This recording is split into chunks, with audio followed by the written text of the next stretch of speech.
On va découvrir ça donc. Alors, tout est réutilisable sur la hutte, donc sur cet abri. C'est la sirène du top départ, voilà, d'accord. Voilà, ok, 10 sirène. minutes.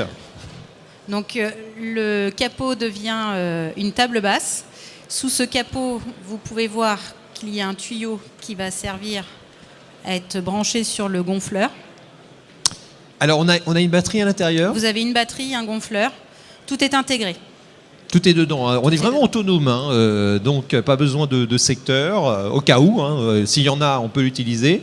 Bah, s'il n'y en a pas de problème. Voilà. Ensuite, l'idée étant d'ouvrir les côtés. Ces côtés qui vont ensuite être réutilisés pour faire des bancs ou des tables. Combien de temps d'études pour arriver à ce type de modèle, donc à cette hutte? Disons que nous avons mis à peu près 6 mois pour trouver cette idée. Et ensuite, nous avons eu un développement d'à peu près 1 an et demi. Donc au final, 2 ans à peu près.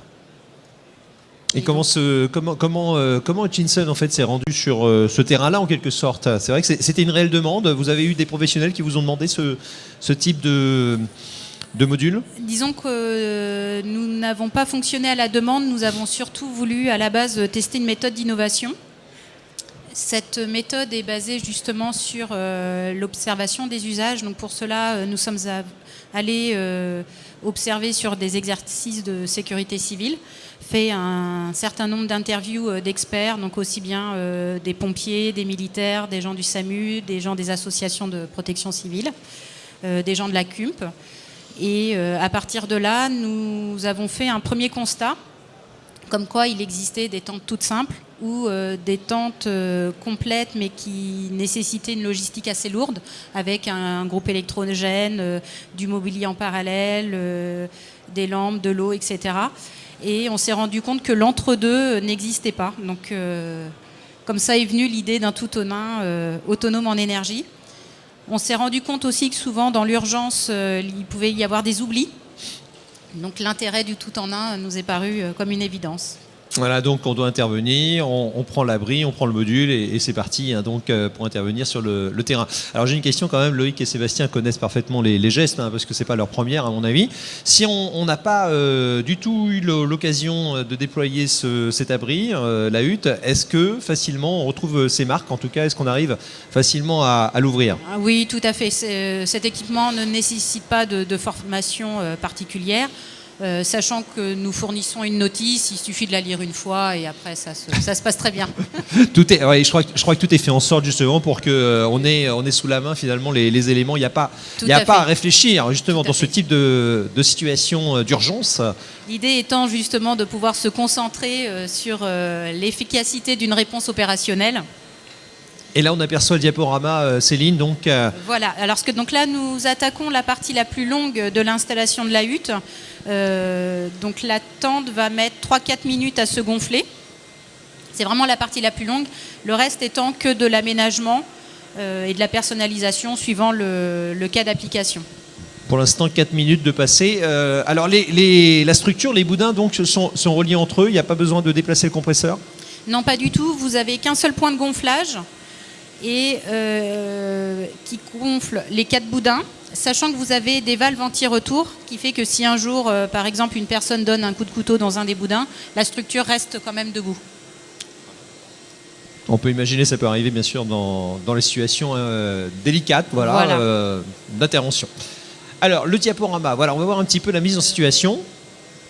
Voilà, donc là par exemple, vous pourrez voir à l'intérieur, une fois que la tente sera gonflée, que vous avez un totem central que vous pourrez bouger, mettre dans un coin si vous le souhaitez. Dans ce totem, vous aurez différentes fonctionnalités, notamment un distributeur d'eau qui permet d'éviter le gaspillage des bouteilles d'eau. On peut se laver les mains aussi si on veut intervenir. Voilà, c'est un lavabo, donc il y a un distributeur de gobelets et un lavabo pour se laver les mains si nécessaire. Et surtout, il y a un réservoir pour les eaux usées. Donc comme vous avez une batterie, vous avez également l'éclairage qui est déjà inclus. Combien d'autonomie la batterie? On ne l'a pas évoqué. Au minimum une nuit. Alors tout dépend de la façon dont vous l'utilisez, mais ça peut aller de une nuit à une semaine largement, sachant qu'ensuite vous pouvez la raccorder sur le secteur ou sur un groupe électrogène. Elle se recharge automatiquement. Voilà, on aperçoit à l'image la prise secteur. Donc si on a du courant en secteur, on peut se brancher directement, pas besoin de la batterie. Et si on branche, elle se recharge automatiquement ou pas? Tout à fait. D'accord. Et le chargement, vous pouvez le suivre via votre téléphone, via une application Bluetooth, l'état de charge de la batterie. Voilà, ça commence à se gonfler. Mesdames, Messieurs, donc l'abri autonome, la hutte Hutchinson en déploiement. C'est vrai qu'on est en train de vérifier les fameuses 10 minutes. On a commencé à 11h06, il est 11h12. Donc 4 minutes encore, hein, tout va bien, mais ça a l'air d'être dans les temps parce que voilà, ça prend forme. Ça prend forme. Au niveau de la résistance pour les conditions climatiques du vent? Tout dépend de la façon dont vous lestez la tente. Donc déjà, vous pouvez voir que la tente a un lestage primaire qui fait qu'au moment où la toile se gonfle, si là vous avez une rafale, la tente ne va pas partir. Sachant que ce module ensuite pèse 50 kg, donc ça fait un premier lestage. Et après, vous pouvez rajouter au pied de chaque boudin comme des systèmes de donuts à remplir de sable ou d'eau, et on a aussi des systèmes de barils à rajouter. Vous pouvez aussi lester la tente via un système de sardines ou à un arbre ou à... En fait, toutes les solutions sont possibles. Voilà. Exactement. On peut vraiment la l'ancrer réponse sur le vent, totalement. c'est qu'on est sur un minimum de 60 km/h ou 80 km/h, et après, tout dépend de la façon dont vous lestez la toile. Voilà, on aperçoit les bancs qui se transforment aussi en table. Exactement. Donc, chaque côté, vous avez 4 bancs, et ces 4 bancs peuvent être transformés en table car les pieds sont télescopiques. Donc, vous pouvez faire un accueil administratif, une entrée, une sortie, et aménager ensuite comme vous le voulez. Il est 11h13. Je rappelle que la limite de temps, Loïc me regarde et c'est terminé. Ah bon, d'accord, ok. Vous voyez, en moins de 10 minutes. En moins de 10 minutes, c'est monté. Donc cette tente autonome sera prête à intervenir sur le terrain.